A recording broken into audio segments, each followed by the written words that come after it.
Exercise foresight, poor eyesight, couldn't fist fight, had to overcompensate. Learn to be clairvoyant, see around corners, read signals and warnings, interpret omens, respond accordingly to the broadcast from later. I'm Robert Bolton, joined by Udit Veera, Valdez Sillins, Macy Sue, and Ellen Hlozan joins us today. Ellen is a community manager at Autodesk Technology Centers, where we are residents. Weak signals are instances of change we notice and don't fully understand, but suspect they may influence the futures in significant ways. We're going to try and make some sense of the newest things we know about. Macy, what's your weakest signal? There's been this IKEA-style catalog called HackCare, and it was commissioned by a Singaporean philanthropic organization. It captures different ideas to make your home a friendlier environment for people living with dementia. So it's essentially like a toolkit or guide for caregivers that pulls together practical hacks, ideas, and tips and tricks to simplify life in the home.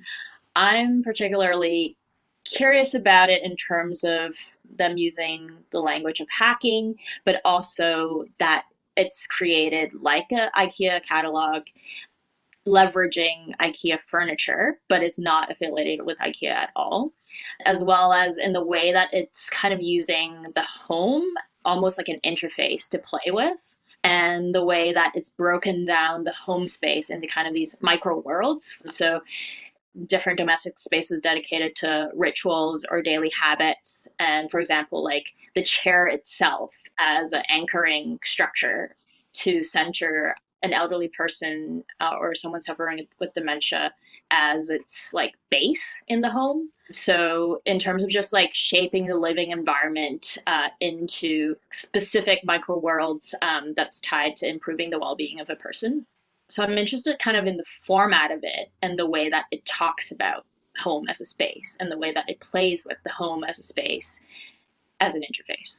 I was just gonna ask, what kinds of things do they do? Like you mentioned the chair as an anchor, but like in what way are they designing the chair in a different way? Is it like, I don't know, about the senses and sound? And so there's like just certain things with the chair in terms of like bringing it up, thinking about the headrests, building shelves around it. So it becomes like a very convenient environment, kind of like that structure that you shared, Rob. Ken Isaac's chair. I forget what that chair is called. It's like the everything chair. I don't know. You know how IKEA furniture has... Oh, like the Swedish names? Yeah, so they've called like one of them like the Algot universe, which is like a universe conceived around an armchair. So there's stuff around fidget play and creating like play boards. There's like the chair, thinking about the living table, this Algot universe. Wait, so Macy, all of these space structures are all like things that you can buy from IKEA right now, and then these are just like adapted for particular needs? Yeah. Okay. I mean, I think they think beyond just like the IKEA furniture itself, but the rationale is just that IKEA furniture is accessible and a lot of it is in homes. So that was a bit of a basis for it, but it's just made kind of from a design sense, like an IKEA catalog. And it actually reminds me a lot about other conversations we've been having from later about adaptive and sort of decentralized brands kind of emerging. I'm curious about the language of worlds and universes. What's your take on where that's coming from? And I think for me, the interesting part is like how they look at the home or different aspects of the home as different universes, whether it's around a furniture item or whether it's around eating as a ritual or... Yeah. I don't know that I've ever come across something that kind of thinks about world building like that, but I guess they're thinking it's like you're building a universe out of these elemental component parts that IKEA offers, and creating a home is creating a world. How's it different from what IKEA promises in its advertising and stuff, you know? Like that your apartment will be the expression of your needs and aesthetics, you know? Because IKEA's big pioneering thing was to be like, no more inheriting of expensive furniture and no more passing along of these things. Everything can be from scratch, built to your needs and desires. I'm curious about the idea of lifestyle, because obviously IKEA is selling a lifestyle, like you're alluding to in a certain sense. Hmm. But then this is almost like a sub layer of that, because it's almost like you're having multiple worlds. Like you have the world of your home, and then you have these different specific areas that you're curating for someone who has a particular ability level or accessibility. Yeah. Almost like a re-curating of what IKEA is already offering you. I almost can't tell how this is not just an IKEA catalog. Yeah. Well, in some of the language you read, you can see, though, because there's a lot of information there about what you're placing on which shelves and stuff. Like it's more about how to use these pieces in particular. Mm-hmm. And I guess it calls itself a manifesto. The Ken Isaacs piece that we were referring to, by the way, is called a super chair, which does feel aligned with some of this, but like a chair where everything's close at hand and it kind of morphs into different forms. I see what Ellen was saying about lifestyle, though. If I imagine the lifestyle stack, the bottom layer is like the hardware that you're arranging. And then over that, there are other things like care and like particular use cases, like health or whatever. And this is like the next layer over the base layer that is IKEA hardware, right? Which is kind of, I don't know, it's like interesting thinking about it as like a layered. It's an API. It's the API to IKEA. Yeah. It is the API to IKEA. IKEA is the platform, and then we have this new like widget. What do you guys think this signals? I'm curious how they made it, whether it involves people with dementia. Like, I'm curious, like, what process of design they took, whether it was like co-design, how involved were people? I'm not sure about complete details, but yeah, they did a full design research process with caregivers and people living with dementia to get insights on what are already means that they've hacked the home or what are some of the needs, I guess, within the environment. And then it's a collaboration between like this philanthropic organization, an architecture firm, and a design firm. But in terms of like specifically more community engagement type, I'm not sure. I know for sure that in some of the interviews, one of the designer is a caregiver herself with parents who are living with dementia. So I think it does definitely draw from lived experience. Nice. So it's like weird synchrony because I was reading about dementia this morning. So it's funny. And I never, in 365 days this year, have I read about dementia. A series of nursing homes or care homes in the Netherlands that like a decade ago emerged for taking care of dementia. And their big innovation in how they frame dementia was typically there's like a very medicalized approach to it, which is that like people will freak out and get all kind of like paranoid and off because they'll get lost and they won't recognize their surroundings. They don't know how to like anchor themselves in space. And so then people would medically treat with drugs and things like that afterwards to calm them. But this Dutch place took the kind of inverse approach and was like, hey, actually, you don't have to change the person, you can change the environment. And so they started designing the environment in ways that made people feel more comfortable and things like this, to the point where they actually designed environments that were like simulations of their memories. So it wasn't, it would have things like if they thought they were in the 1950s, the staff would build a room so that they felt like they were in the 1950s because that would just calm them and make them better. So there were ethical questions about whether or not, you know, you should do that to somebody. Right. It reminds me of Temple Grandin's work also around autism and designing environments for people with autism. Yeah, and similarly to this like retriggering memories, I've also heard abandoned malls being used to recreate these like memory environments where people from old folks' home or elderly communities would essentially take field trips to go for the experience. Mall memory palace. I think there's different sound related apps and things for similar issues too, around like memory and having certain songs be able to trigger someone who has memory loss. What do we think this is a signal of, if anything? I think it would have been a signal, more of a stronger signal, if IKEA, like it became an actual IKEA project as well. Got a sort of like grassroots project that was outside of IKEA, but was supported by IKEA in some way, which would be a signal of brands adopting these like adaptive, community-centered grassroots approaches to brand building. Yeah, that's interesting. I mean, the IKEA as operating system or whatever we want to call that metaphor, wherever we want to place it in the stack is interesting because it is the brand that maybe you would start to imagine that it actually could have like apps in the physical world because there's so much optionality and standardization. Yeah, I think the idea of it being like a modular approach to care is kind of interesting because I feel like I've seen more examples of very specific, customized products that are for people with various ailments or accessibility levels. But this is like very accessible from a price point and findability. You don't have to special order it. I don't know if there are other examples out there of people kind of democratizing things like this, but I haven't come across any yet. Yeah, it's true. Medical equipment seems to be like notoriously expensive because the total addressable market or something is so small usually. So it has to be like, a glove is like $300 or something. Interesting. Would this be a signal of pirate care? No, because there's no conflictual relationship. There's no tension, like. But it does potentially undercut those like highly professionalized medical furnishers. You could frame it that way, yeah. I think it's also like bringing the conversation to the caregiver. I think oftentimes they're kind of a neglected demographic, and yet they also need maybe even more support, but are a lot of times left alone to come up with these hacks. So I kind of like that democratization idea, and also just like redistributing resources, or even like it's almost like a crowdsourced resource in a way, and having everything in one place that's accessible.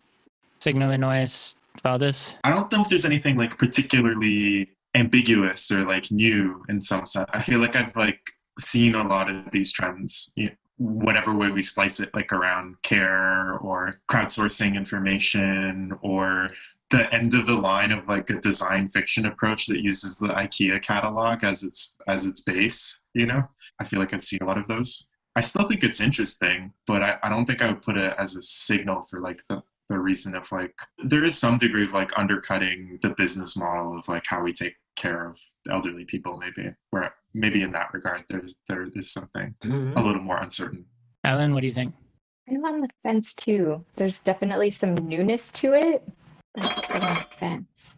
I think it would have been a signal if IKEA was involved in some way, or if they took this idea from the community and made it part of their catalog and started like layering up the stack that they're creating. So it could be a signal if that's the It could be a signal. But that doesn't strike me as that novel. Like brands do get ideas from their fans, their crowds and everything all the time. Like that doesn't seem that novel. Is it a particular way that they would do it? Like the approach to a stack and an approach to sort of having apps or something? I mean, I think one way it could be, and this is something we've been talking about a lot, is like if there was like a way to share the benefits with the community, like to provide a stake in this project back to caregivers in some way. If they could have like financial benefits or a stake in this project in another way as well, I think that could be really cool. Which could happen in the sense that there would be presumably sales that come as a result of this.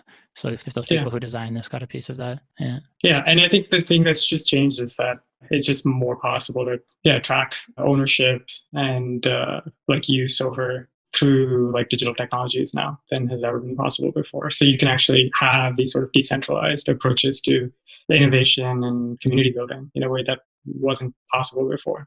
That's what's different. And also to allow it to continuously evolve.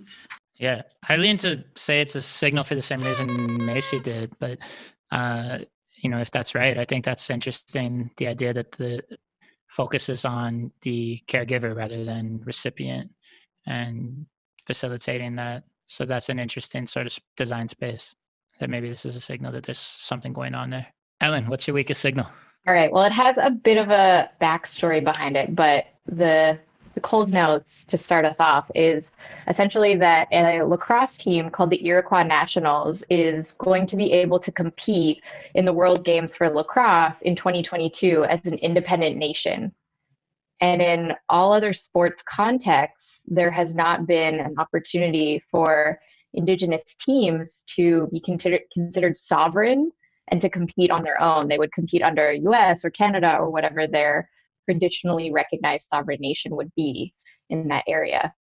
So I thought it was pretty interesting that they were able to get recognized for their own sovereignty, and then they're able to compete under that banner. I'm wondering what this signals for sovereignty and borders. Who are the international bodies that determine what gets in and out? Like, is it just for the Olympics, or are they for like other sports? So in this particular context, it's the World Games, and then there is a consideration concurrently in parallel with this event to have lacrosse re-added to the Olympics. It hasn't been a part of the Olympics since 1908. So there's a bit of a swirl of stuff going on. Ireland actually stepped down so that the Iroquois Nationals could be a part of the games because they felt it was unfair that this team wasn't being considered for kind of arbitrary reasons. And they were ranked last in their competitiveness. So I think they were kind of the mind that we're probably not going to win, but this group of people actually invented this game and they're not able to compete.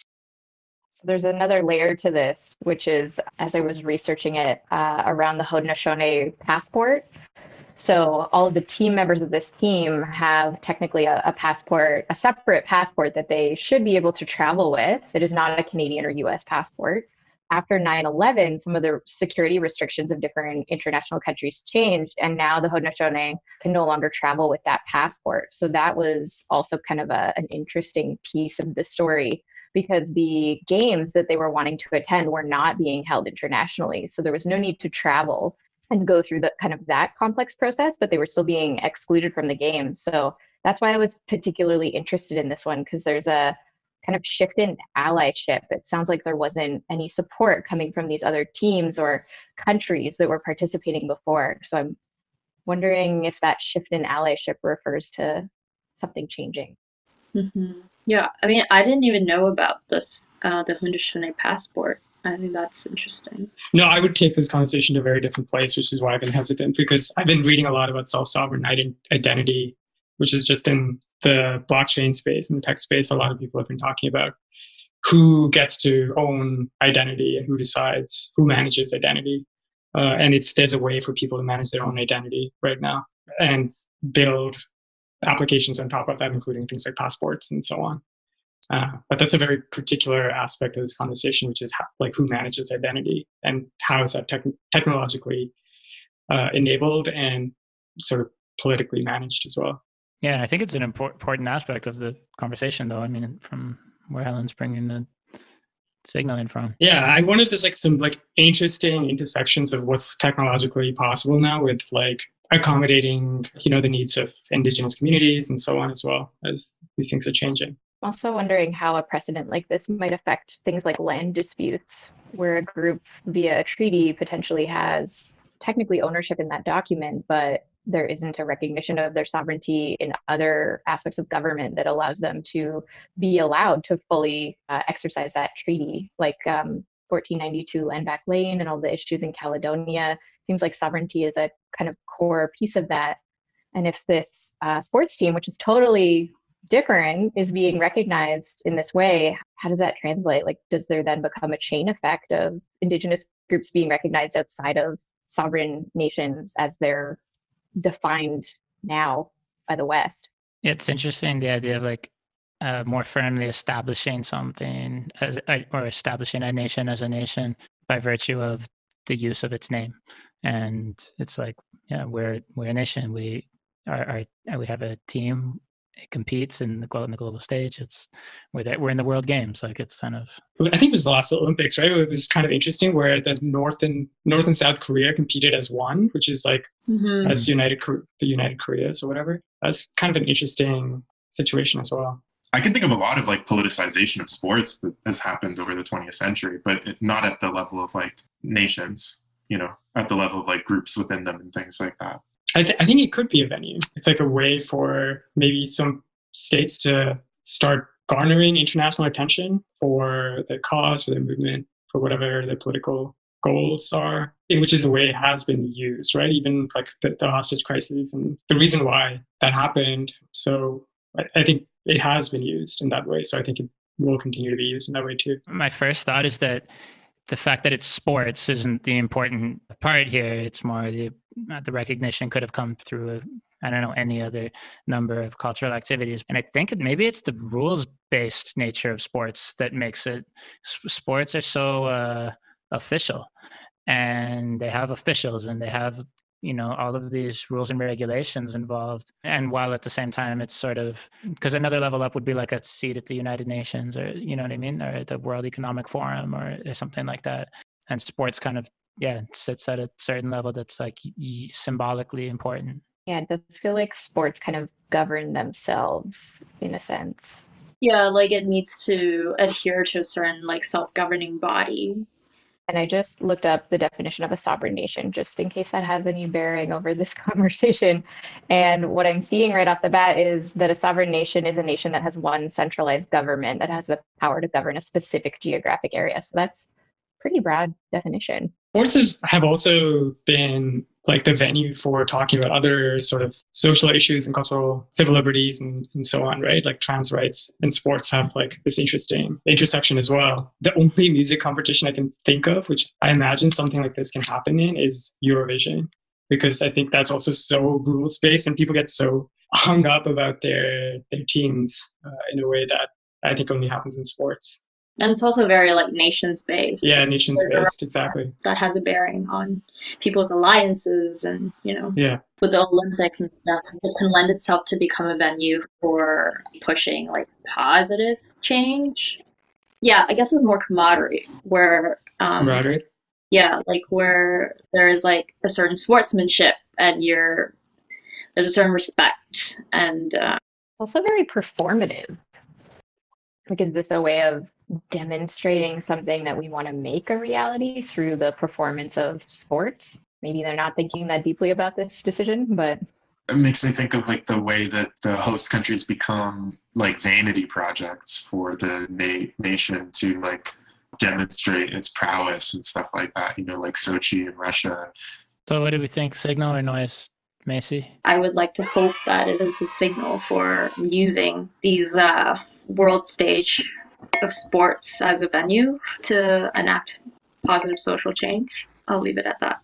Would it? It's a signal. I think the reason why I think it's interesting is because, like I said, conversations around sovereignty are happening in this other space that I'm very familiar with or have started to become more familiar with, which is, blockchain and so on. And I think this parallel conversation happening around empowering indigenous communities and First Nations and so on. I'm interested to see what the collision is. And I think that would be exciting. So I'm hoping it's a signal. Valis? I think the passport thing, which we didn't really talk about, is probably, to me, the most interesting part. And I think it's really the question of who gets to decide entry and exit and recognition and what counts as a document in like the digital age in particular, but at any point. And so the question of what constitutes a nation state going into the 21st century. We've had like a model since the Napoleonic era, basically, of how nation states are arranged. Like that could change very much in a lot of ways. And I think you'll see like micro municipalities issuing things. I think you'll see corporations and like you'll probably see like Google Passport and things like that, and different like forms of identity provision and authentication at like a global scale that will be interesting to see. And I think to me, it's a signal of that like happening. What happened to BitNation? Is that a thing still? Do you all remember that? Blockchain powered, decentralized, borderless nation, voluntary nation. They made passports too. Did they make passports? Yeah, they had passports. They were recognized internationally? I don't think they were recognized by any. Just themselves? It's like, any. Only by the people that matter. Yeah. I remember the story from years ago where Yassine Bey, who is the rapper Mos Def, was arrested while trying to leave South Africa. And he is using a passport not issued by any specific country, but this organization called the World Service Authority, which I think is a nonprofit based in DC that issues world passports. And they are accepted as legitimate passports at certain borders and by certain nations, and probably comes down to the individual officer, whatever, that's doing border patrol and things. So he was in the news because it wasn't accepted. I'm not sure when he was leaving South Africa, and they must have. I mean, I'm sure that would happen often with something like that if it's not that well recognized. But that's like the interesting thing. If you came with a passport and you were like, no, it's a country, I'm going to compete in the world lacrosse championship, what are they going to say? It might become, it's like, it's sort of, if recognition is just recognition, right? No, it's different passports enable you to like enter, exit on the basis of like visas and things like that too. It's not just recognition. It's like protocols. For sure. But I mean, specifically legal, like laws are all interpreted at any given time. So yeah, like, you know what I mean? Like there are certain passports that that are very clear. You will not get into this nation, or you know what I mean? But we know of lots of passports where it's like, that's dicey.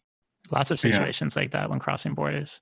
I mean, I think it's a signal. I'm not sure what level, if it's about sovereignty in general or at the level, the recognition of this, you know, particular sovereign nation or what, but it's interesting. Udit, what's your weakest signal? So my signal is pizza GANs, which are a number of related AI projects, which are related to GANs, generative adversarial networks.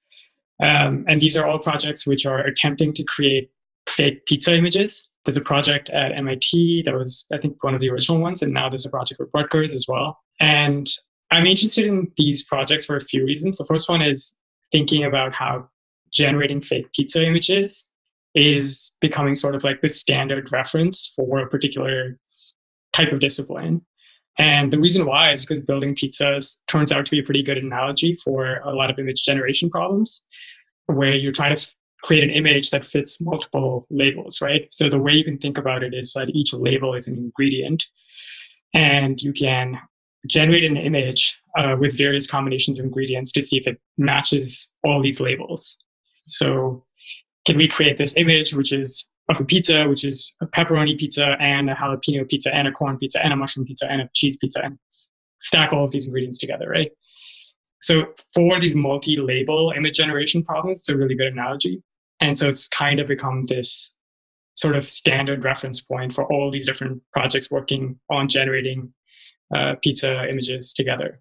And while I was thinking about it, I was just thinking about, what are the other standard references in other disciplines, particularly in technology? So the one that I remembered was in audio processing.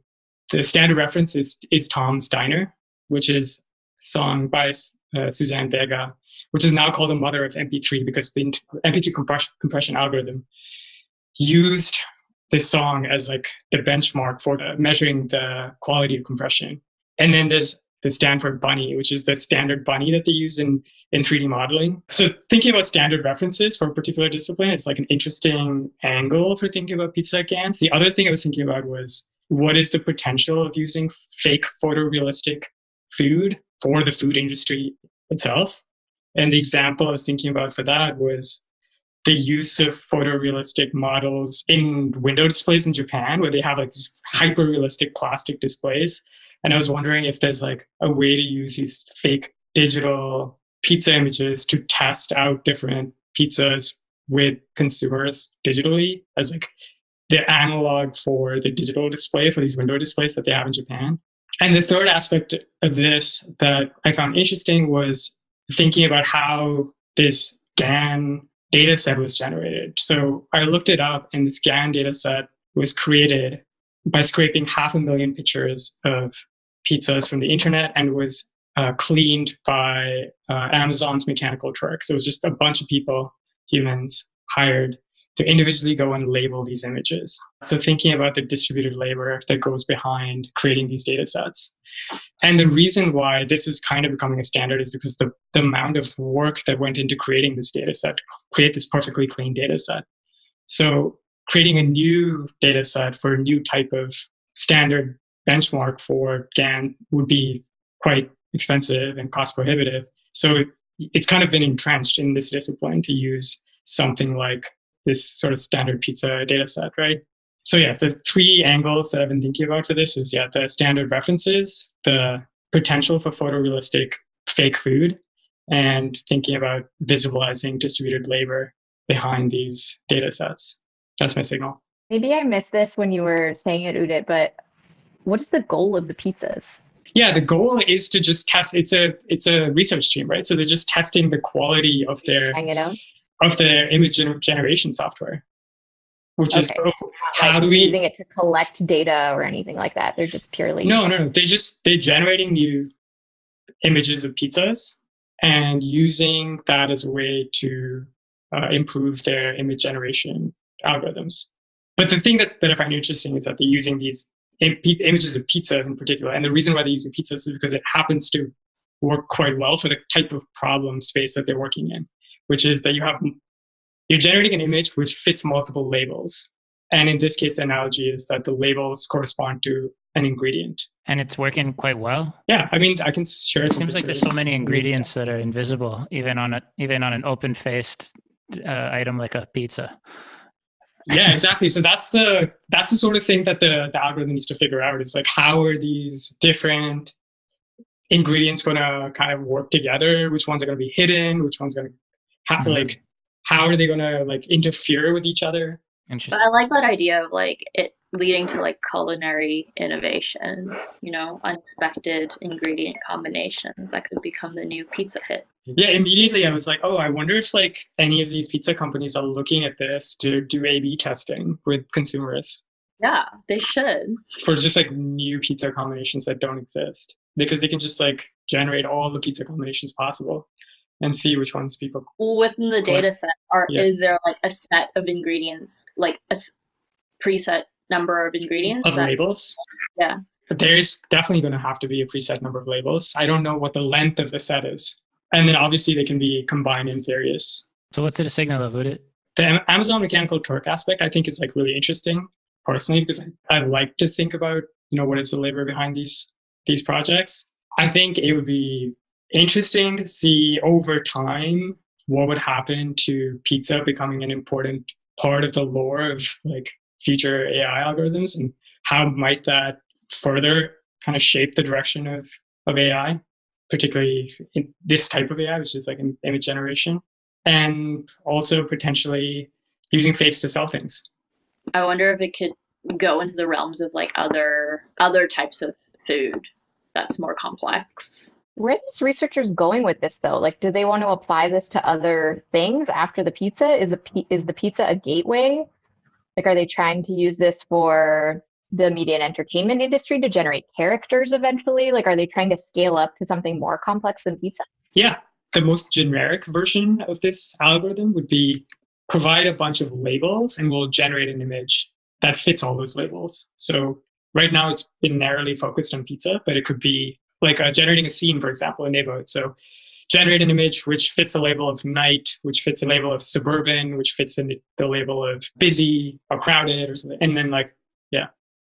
All right, signal and noise, Valdez.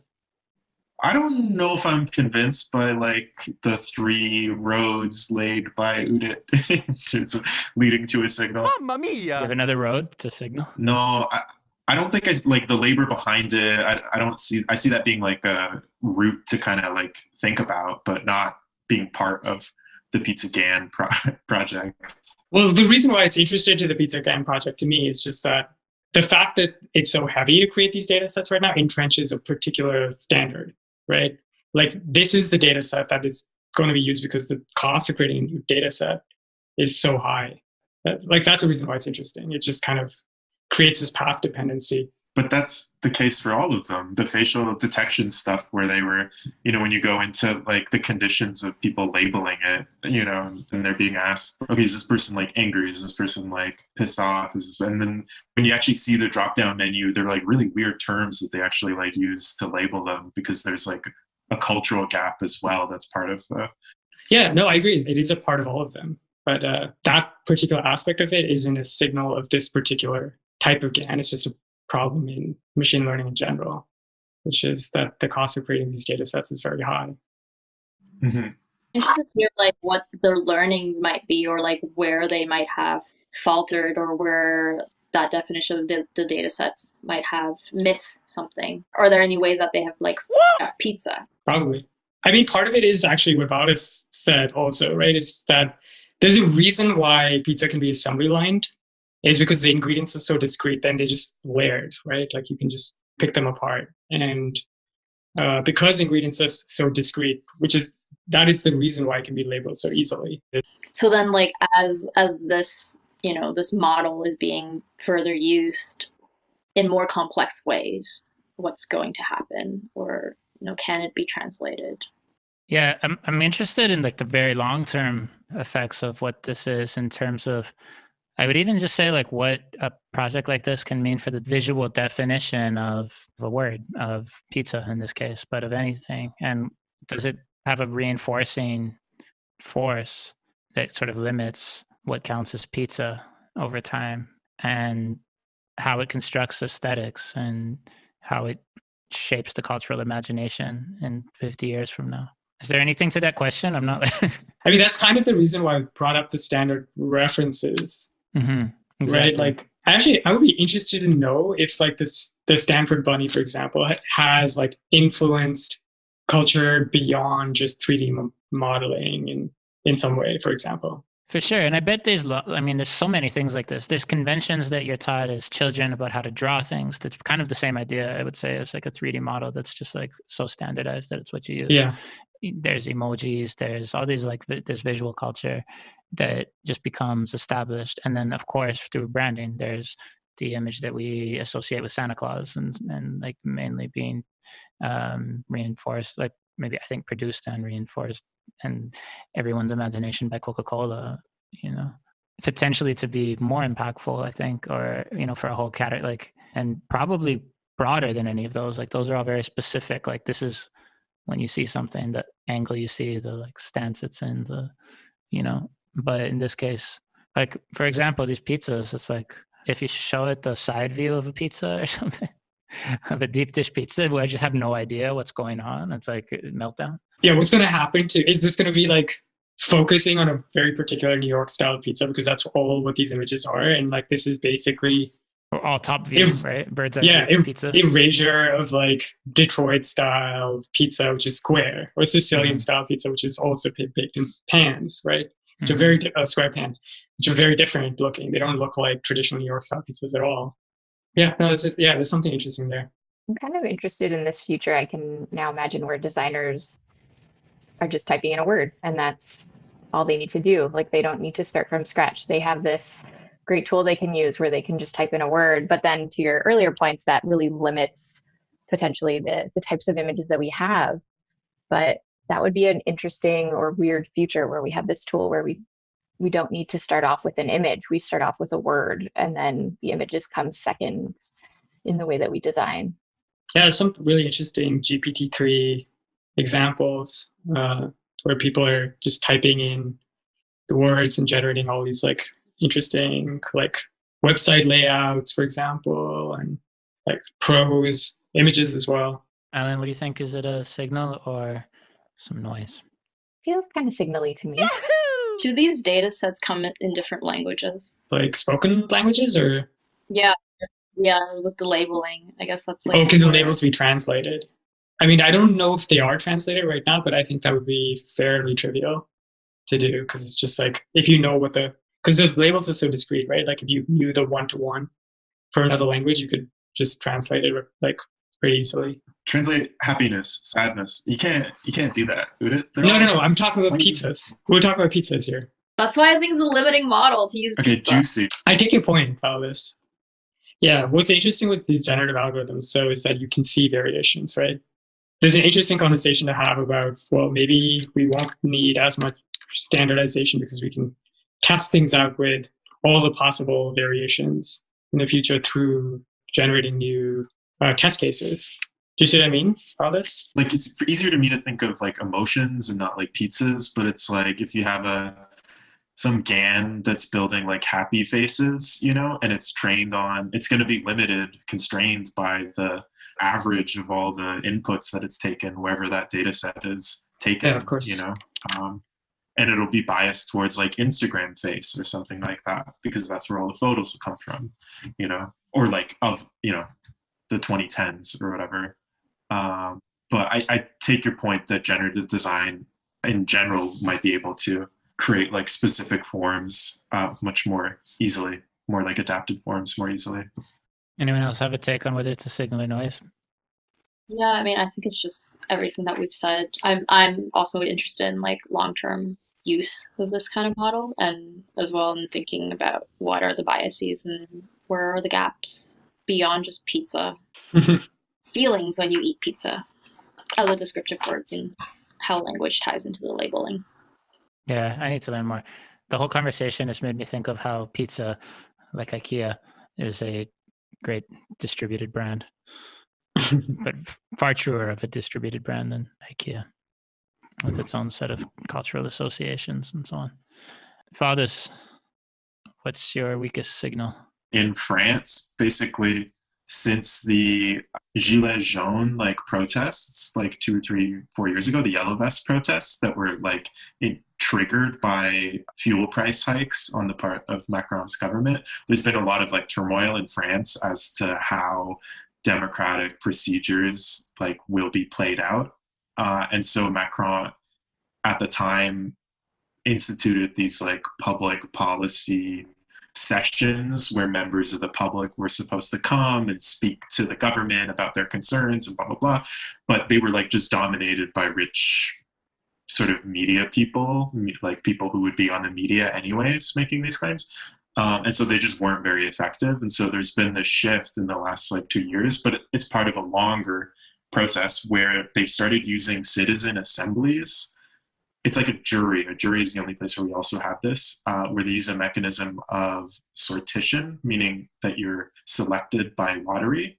So they'll make like a jury pool or an assembly pool of just citizens from across the country, and then basically task them, in this case, with actually coming up with laws, at least proposals for laws in regard to climate. So they had a big climate citizens assembly, and it was just 150 people selected at random from all across France to put forward different kinds of potential laws and policies and things like that. And there's an obligation on the part of Macron's government to either put them to referendum across the entire country, meaning they'll vote, put them to parliament, or to just directly enact them. And all of these without any editing. So they're actually like obligated to deal with it in some form, in just the raw form that they come out of these assemblies. It's a really interesting signal. Mm-hmm. It's like instead of jury duty, you have policy duty. Yeah. It seems like a great idea. Like, why not? Some of the things they suggested that are going to be put in 2021 to referendum in France include banning all flights in the country that can be done by train within 2 hours, making ecocide a crime. It's not just a consultation, right? That's how people usually think of involving the public is like, oh, we need to hear their voice. It's like, no, you're going to make laws. Well, yeah, that's interesting. But something like that, I mean, I just wonder, because there's so much depth like that you must go into at some point. It's almost like a policy or something at that point. It's like ecocide will be criminal. And then they go through the normal channels to figure out what the penalties are, the definitions of ecocide. Like, what is ecocide? No, I think these are pretty well defined with those details. I think they get hammered out. I mean, I actually don't know that well the process of making a law in France and what the steps are that it has to go through and who adds what where. I don't even really know here, to be honest. Yeah, I think I'm curious as to like, okay, is it initiated through the citizens assembly, and do they get a say throughout the entire lawmaking or policymaking process until it is like completely implemented, or is it like the concept and the idea is then taken and shaped into law or whatever? I will not be able to answer. I do not know how. Well, you said it's raw, right? Like, what is a raw output? Is it like a recommendation, or is it the actual policy or law? I think it's the actual law and policy. Yeah, that's the sense I get. But again, like, I don't know how much of that stuff how many more details get figured out after. Are citizens excited about it? Like, are they like, I want to get picked? And do they get paid for it? The article that I read that was obviously like pro this topic made them seem happy to be doing it. I don't know how much they're paid or if they're paid. It was like 10 3-day sessions that they had to attend. I'm assuming they were paid. I know like juries, there's some kind of like payment for that. So I'm assuming that was part of it to make it equitable, because if you weren't paying, that would obviously by definition be inequitable for those who couldn't afford it, to take time off work and stuff like that. But I'm just assuming, I don't know. I'm Googling right now, and it looks like this Macron initiative is based off of the Swiss political scene and having people do these kind of micro votes on topics immediately. instead of relying on representatives that may not be trusted for whatever reason. And citizens can even launch their own popular initiative to demand a change to the Constitution. Yeah, I'm just curious in terms of like the checks and balance and like that promise to enact whatever comes out.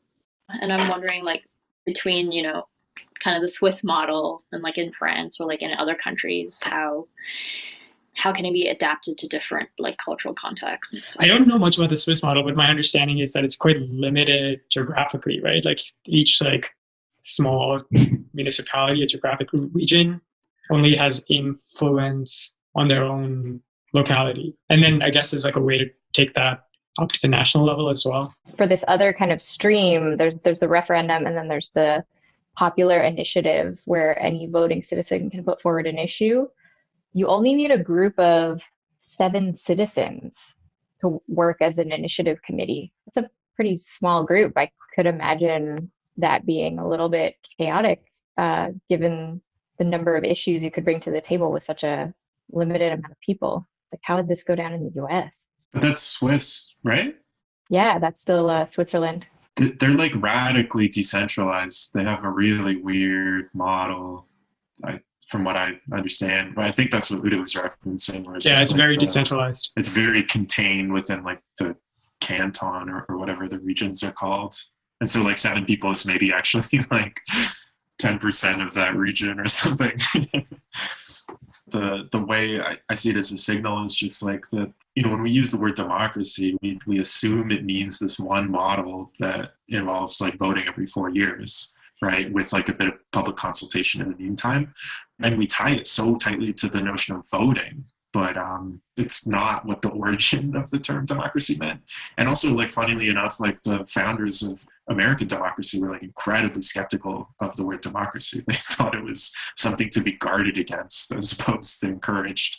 But somehow through the travels of time, it's become enshrined as the leading light. But there are many other versions that exist, and selection by lottery is like one that very rarely gets thought about or talked about.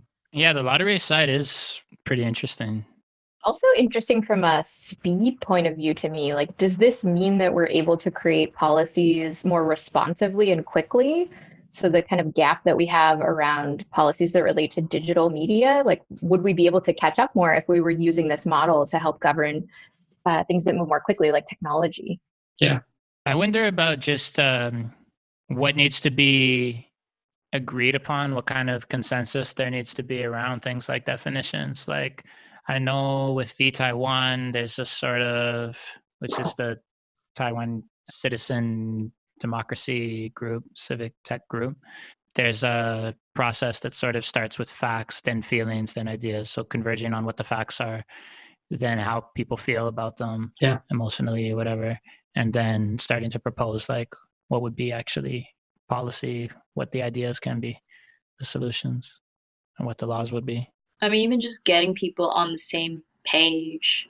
Like, there could be a teenager, there could be like someone from a drastically different economic or social climate. Such a gap right now, right? You could see a group of 7 people these days easily thinking they agree about a policy, the wording of a policy, and all have different things in their head about what that means. Do you guys think that it also signals a lack of trust from the civic body in their representation?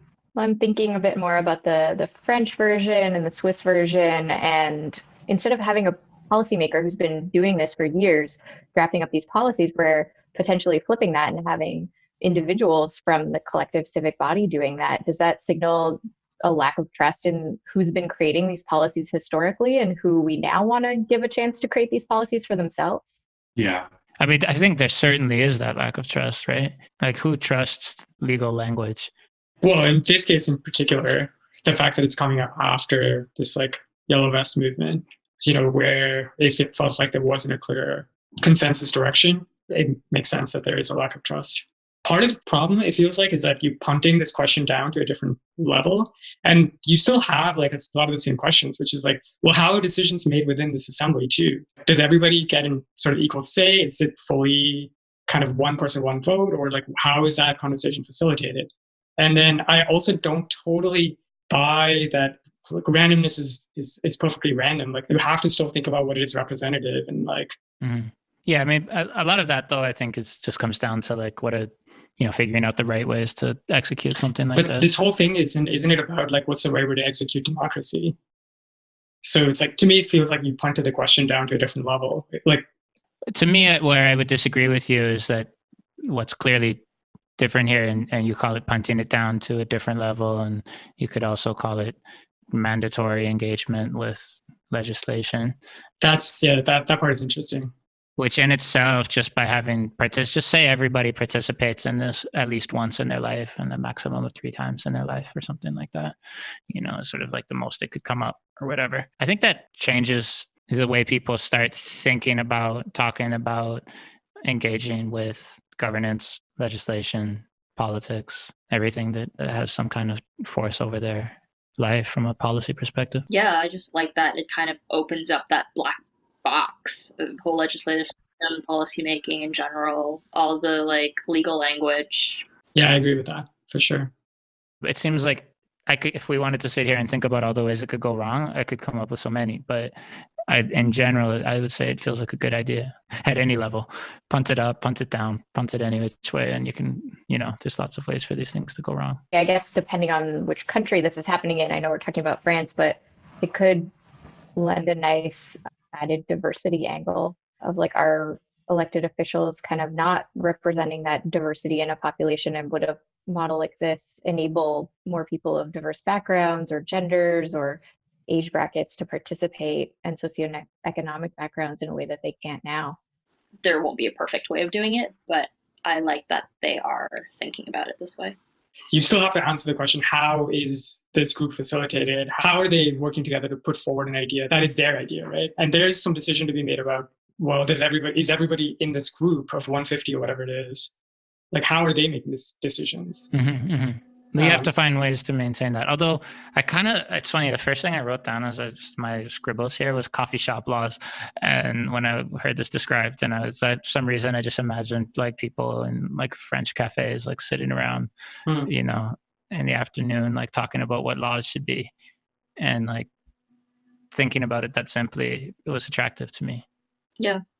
I don't know if Udit, this is what you were hinting at with like having the right mix of people or having like a risk of not having good people or something, is that you end up with like policies that aren't very good, that you end up like, if you don't let economists make decisions about the economy, you're going to have a bad system. If you let people who don't have expertise in international maritime law make a decision about maritime law, you're going to have a bad system, right? That's usually how people designed by committee or just like by people who don't know anything. Yeah, designed by amateur. Right. Yeah. That's why the facilitation question that Macy brought up is like a very important question, right? Like in the jury model, like that's the job of the lawyers to explain that, right? And define the terms. Yeah, but also like, I think there's like an element of translation in there that's needed, and how that's actually done could turn out in a very interesting way. Cool. Signal or noise, Macy? Signal. Very hopeful signal, I think. For me, yeah, I think it's opening up and often more access, more agency for citizens to engage with the legislative process. Who did? No, I think it's a signal of just broader trends of citizen engagement that we're seeing, whether it's v Taiwan, Estonia, stuff happening in Estonia. The other thing I was thinking about was like connecting it to the GAN thing that I was talking about before, and thinking about this part of policy making as the generative part. And then there's like the discriminant part, which is like where you generate a lot of policies through the citizen process, and then you discriminate. Then you have this discriminant step, which is like going through parliament or through referendum or through executive action or whatever. And I don't know, there's something there which I was like, oh, this is a cool analogy, cool synchrony here. Mm-hmm. Yeah, for sure. Yeah, that's a really nice analogy. You have like the neural network of the group of citizens making the policy, and then the neural network of whomever's going to enact that policy that has to be the discriminator, like you're saying, or discriminant. Ellen, signal or noise? It feels like a signal. I was coming up with like analogies in my head and other ways of rephrasing it. It triggered a lot of other thoughts, so it felt pretty provocative to me. Agreed. Unanimous signal. Broadcast from later.